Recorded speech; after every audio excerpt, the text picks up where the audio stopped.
Well, hello, friends. Mark Holmes here, and as always, I want to thank you all for watching, commenting, subscribing, and being part of the Joe Boo Sports Report. Without you guys, as well as you ladies, you know that this literally does not work. I'm kind of sitting down here in the dark because it just seems like that's the thing to be with the Dallas Cowboys because we're just sitting here in the dark.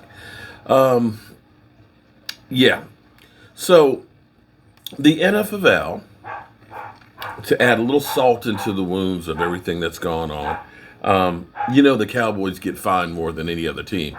We get fined for things like, I don't know, say having your shirt untucked, not once, but twice. We get hit for those kinds of things. We get hit for unnecessary roughness calls that, happen to us all the time, but don't seem to happen.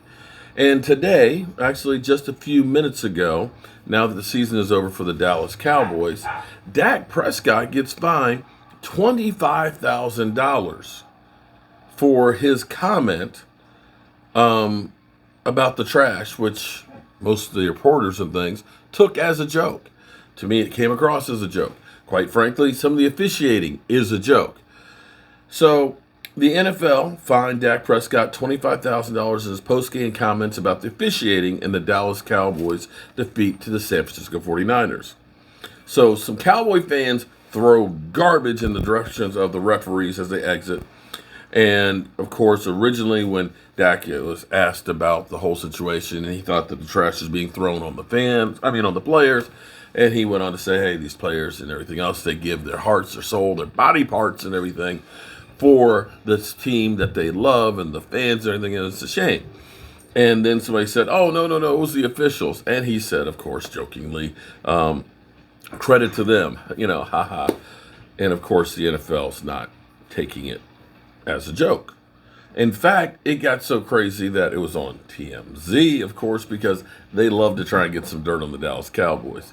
And of course, there was an NBA official who came out against Dak Prescott and his words and everything else, and he has become public enema. Public enema. What the hell is a public enema anyway?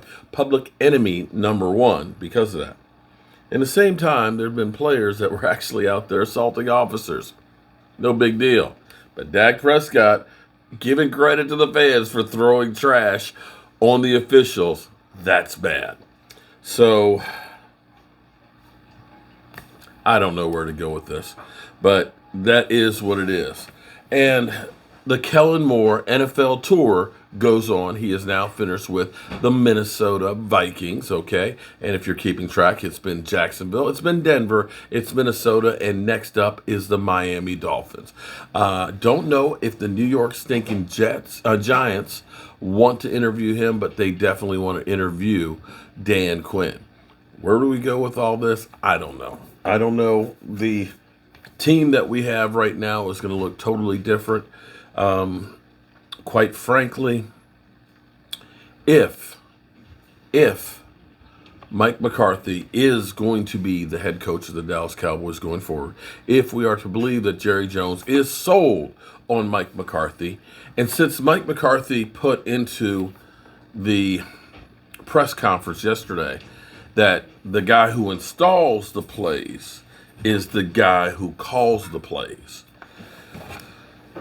I think it's time if Kellen Moore goes. And Mike, you want Kellen Moore to go, right? You want Kellen Moore to go, right? I thought you were talking about Mike McCarthy. No, Kellen Moore. He's terrible. He's terrible. He's terrible. Our run game has suffered under him. Well, the fact that Zeke Elliott had a tore PCL week 4, and he continued to have him as the lead dog, goes to show you. What happened to Clement? He's a serviceable running back. Why don't you use him more? There you go. Last week. There you go. Serviceable. Well, or at least during the during the 13 weeks that you kept playing him. Clement won a Super Bowl. He must be good for something. My suggestion would be is if we do lose Kellen Moore, that Mike McCarthy becomes the de facto offensive coordinator. So that way it's his nuts in the sling if the shit goes wrong. And that's all I have to say about that, y'all. Do with it as you will. I'm Mark Holmes, of course, with my man Michael Anthony Fitness. And Eagles, shut up. you still ain't got nothing going on. You still stink. And I'll see you soon. They do stink because Washington would have beaten them. That's right. If it wasn't for the Rona, If it wasn't for you guys beating the Washington COVIDs. if it wasn't for the Rona, y'all